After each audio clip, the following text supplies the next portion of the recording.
اللہ کے حبیب نے فرمایا کہ جو شخص بدعت کو اختیار کرتا ہے لا يقبل اللہ لصاحب بدعت صوما ولا صلاة ولا صدقہ ولا زکاة ولا حجا ولا عمرہ یخرج من الاسلام کما تخرج الشعرۃ من العجین۔ فرمایا جو بندہ بدعت کا مرتکب ہوتا ہے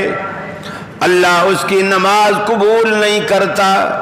فرض قبول نہیں کرتا، نفل قبول نہیں کرتا، روزہ قبول نہیں کرتا،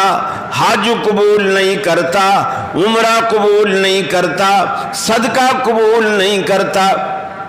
وہ اسلام سے ایسے خارج ہو جاتا ہے، اسلام سے ایسے نکل جاتا ہے جیسے گندے ہوئے آٹے سے بال نکال لو اور بال پر آٹے کا کوئی اثر نہیں رہتا، وہ اسلام سے ایسے خارج ہو جاتا ہے اور اسلام کا کوئی رنگ اس پر باقی نہیں رہتا۔